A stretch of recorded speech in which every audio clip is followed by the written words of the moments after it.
I'm on my way to visit my dentist, Dr. Davis, today. I'm going to find out how he became a dentist and what his day in the office is like. Come on, follow me. You might learn a few things about being a dentist. Who knows? You may even be inspired and decide to become a dentist yourself. Stay with me and find out the big secret of becoming and being a dentist. Here we are at Dr. Davis' office. Let's go talk to him. Hi, Dr. Davis. Thank you for spending time with us today. Hi, Evie. It's good to be here, and I'm looking forward to talking about what I do for a career, which is dentistry. I'm interested in learning about the practice of dentistry and what it takes to become one. How far back you began to be interested in becoming a dentist? I'll be happy to share my story with you. Mine may be a little different than the normal person, as it ended up being a second career for me. I had gone to school, college, with an entirely different career, and I worked for about 5 years in that industry, and I just realized that I wasn't happy doing what I was trained to do. And it kind of dawned on me that I really needed to do something different. I wasn't sure what, but I just couldn't keep doing what I was doing. And one thing specifically, I was working in a corporate office towards the end of those 5 years, and I just knew that wasn't an environment that I wanted to work in. As a minor player working for a big company, I felt like I really needed to have some more of a one-on-one individual connection. So that's what first got me started about, okay, I don't know what I want to do, but I have an idea that it needs to be more hands-on with specific people. Then by chance, I came home one day and my wife was watching a documentary about healthcare. And it was a Nova special, I believe, and it was about following medical students from day one through graduation. And when I watched that, I said, wow, what an amazing endeavor. Learning all about the human body in an effort to then work with people and try to help them. And I just previously had never thought about healthcare sciences before. And then it was through a progression of small steps that I figured dentistry might be more interesting to me, my individual interests and skills.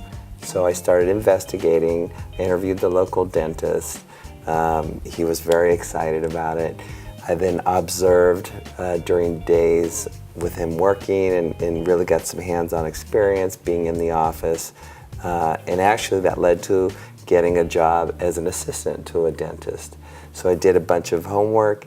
I just decided, you know what, I think it's something I want to do. But it wasn't until I was 27 until I first started taking those initial steps. What does it take to become a dentist?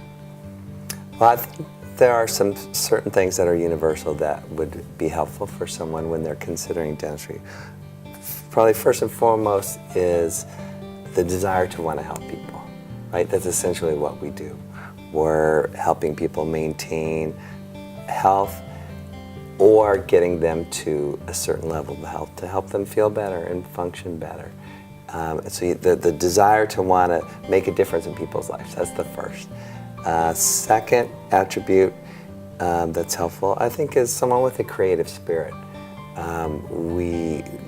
Dentistry, in terms of the restorative work that we do, is really a blend of function, but there's also a pretty high creative or aesthetic component to it. So someone who has that creative side, who would like to develop it, I think that's a really good characteristic.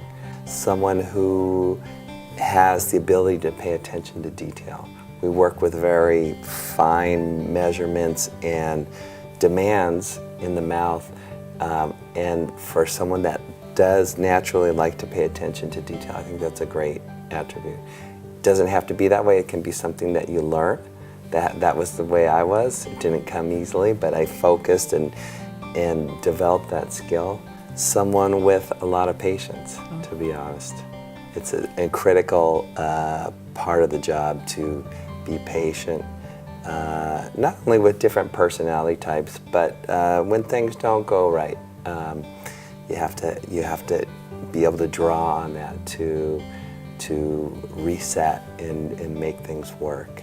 Well, a lot of times the dentist is in a management role, so the ability to be a leader and effectively work with the staff is really important to maintaining a harmonious atmosphere at work.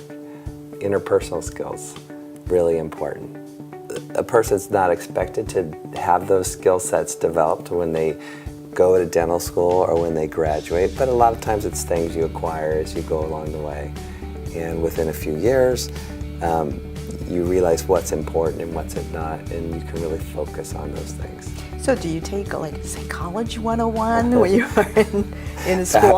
I did not, but looking back in hindsight, that would be a very helpful aspect. In fact, we've had continuing education courses that we can go to as dentists where we learn about different personality types and the best way to work with those so that you can make a good connection, make a good working relationship, and make good progress. How do you deal with difficult patients? Well, a lot of times difficult patients may fall into the category of really phobic patients, people who have a fear of going to the dentist for various reasons. And maybe 10 or 15% of my patients require extra care in terms of getting them comfortable, assuring them that we're not going to hurt them, that we'll take good care of them.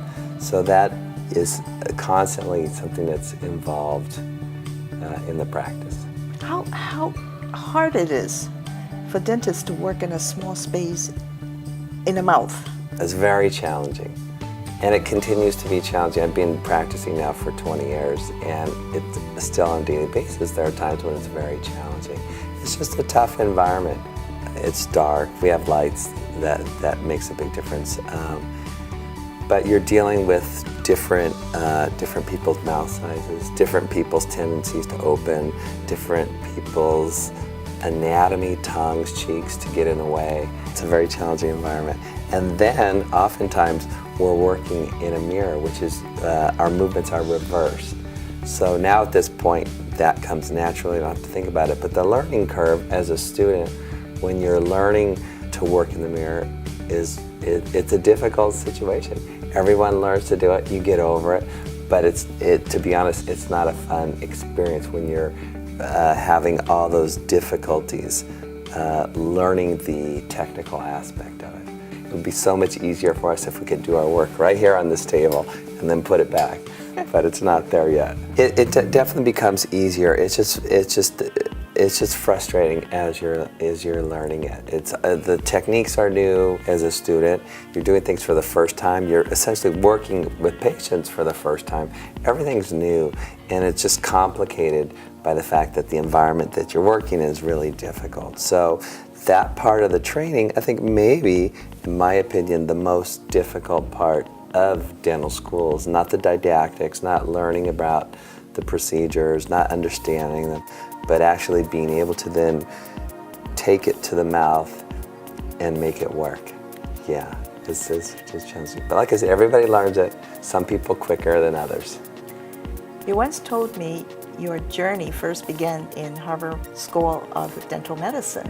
What is that like? The dental education is a really fantastic environment to be in, especially if you're just interested in health of the human body in general. Because now, most dental schools nowadays, there's a very big focus on the whole body, the health of the whole body, not just the mouth. Years ago, there may have been more of a narrow focus towards the mouth, but that's changed over the years as we realize how important just general health is in terms of delivering dental care. So usually the first 2 years of dental school, you get the introduction to dentistry, the basic sciences, you learn about the teeth, you learn about some basic dental techniques, and that's going to vary from school to school. But there's going to be a huge emphasis that follows the education of the medical school for the first 2 years. So you're learning about everything about the human systems. You're learning about heart disease, kidney disease, liver function, the endocrine system, cancer, you name it, so that you can understand the different ailments or the different medical situations that your patients are in when they come to see you. And that becomes even more important for a dentist who does more surgical procedures, because then we really have to consider the current health of the patient. But it's just from a general interest point, it's fascinating to learn about the body, and then to be able to understand what somebody's going through when they have diabetes, what medications they're on, how those medications work, what the complications are in the oral cavity.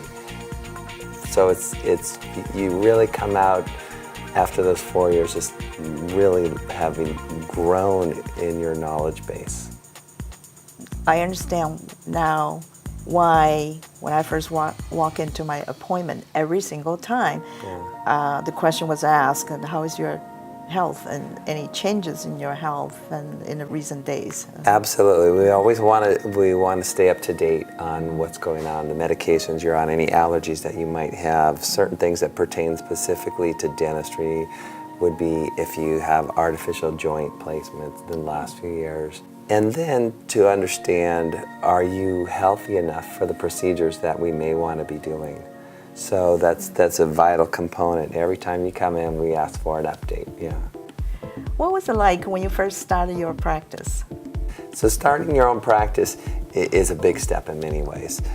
Most people will get the idea that they'd like to have their own practice when, one, they're tired of working for somebody else, and they want better working conditions, and two, and this is probably the driving force, is when they feel like they're up to speed with their technical skills, that they've gotten enough practice, they've gotten enough experiences, and they feel that they can do a very good job of delivering dental services to patients. So that's probably the first and foremost, because most of us, when we come out of dental school, really don't have the skills to do all the things that we need to do, the speed with which people really need to be treated, and probably the interpersonal skills to deal with patients and to manage staff. So it usually takes a few years to develop all those skills.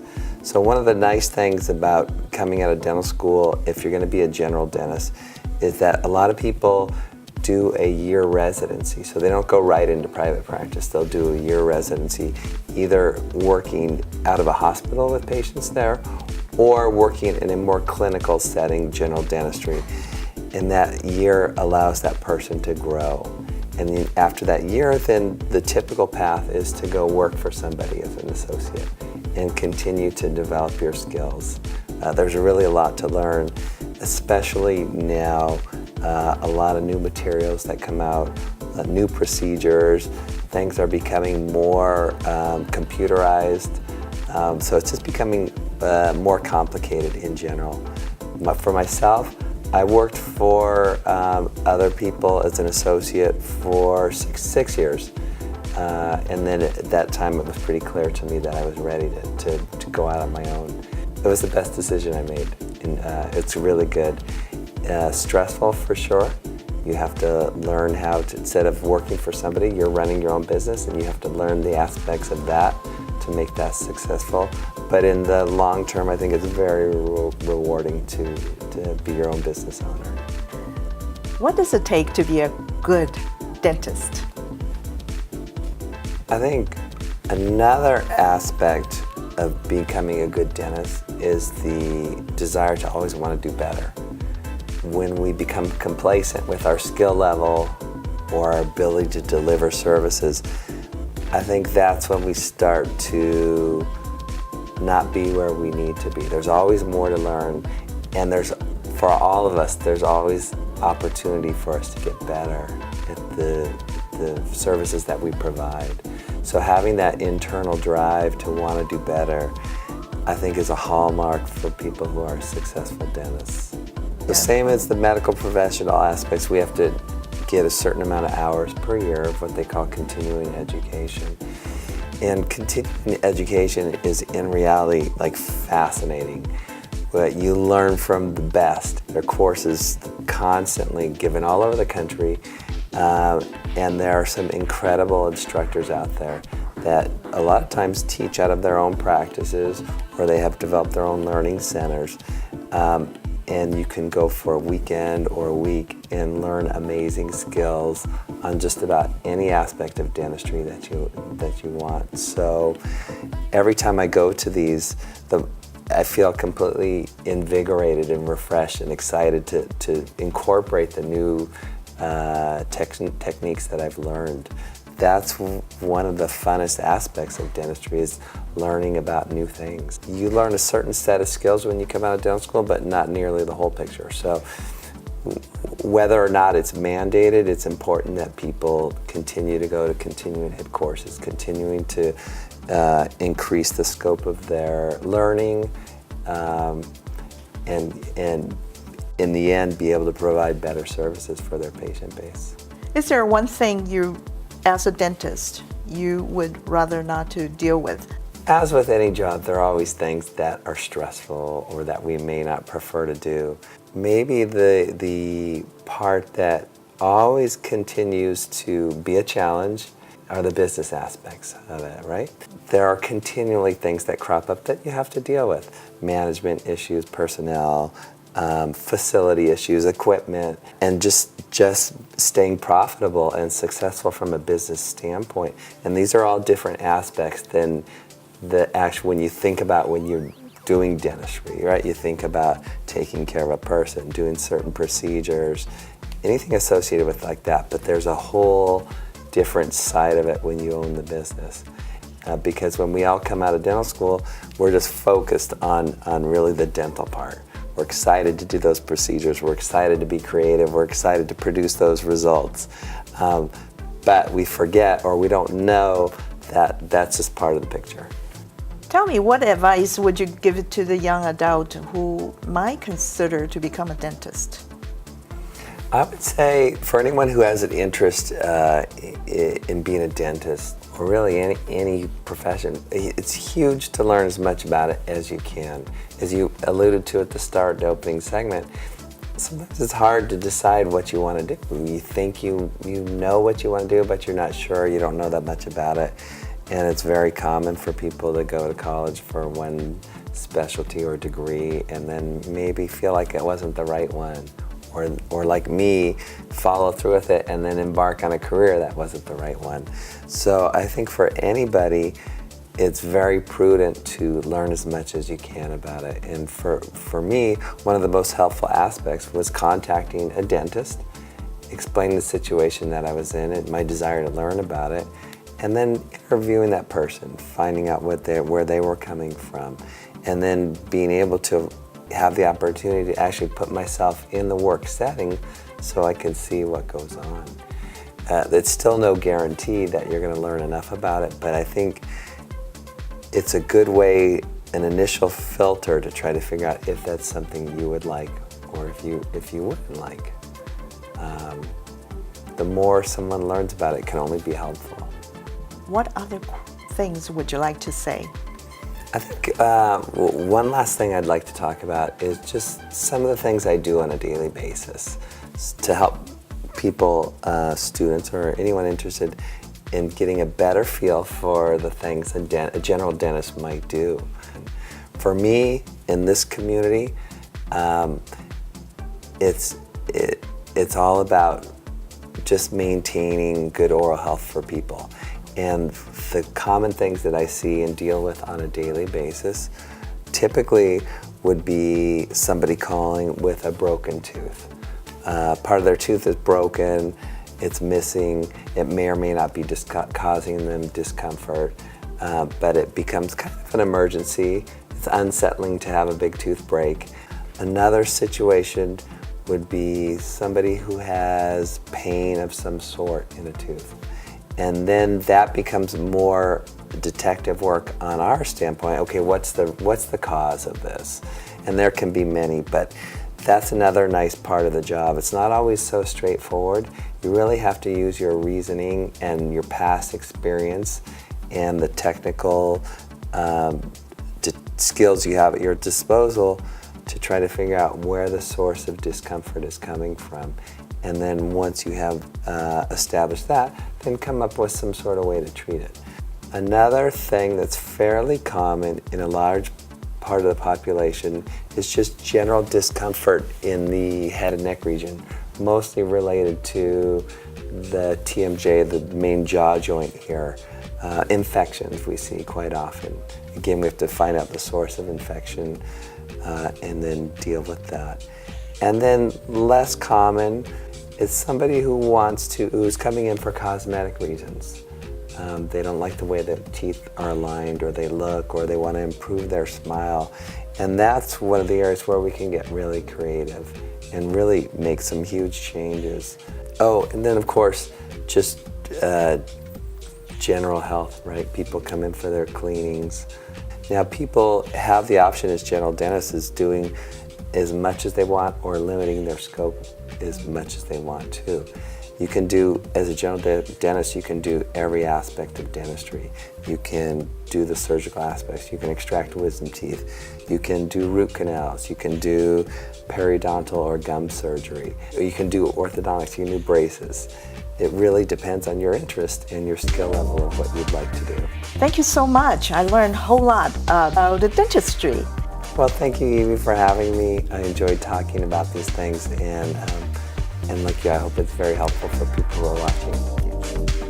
Well, you know, I thought coming into this, I thought I had the harder job, but I don't. You do. Because I just have to answer the question, you know? I don't have to frame it, I don't have to think about it. Well, the classic, the old one, what's the best time to go to the dentist? You guys haven't heard this one? No, never.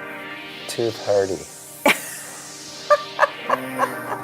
People will ask us all the time, do I really need to floss? And the standard answer is, well, just floss the teeth you want to keep. That's all we care.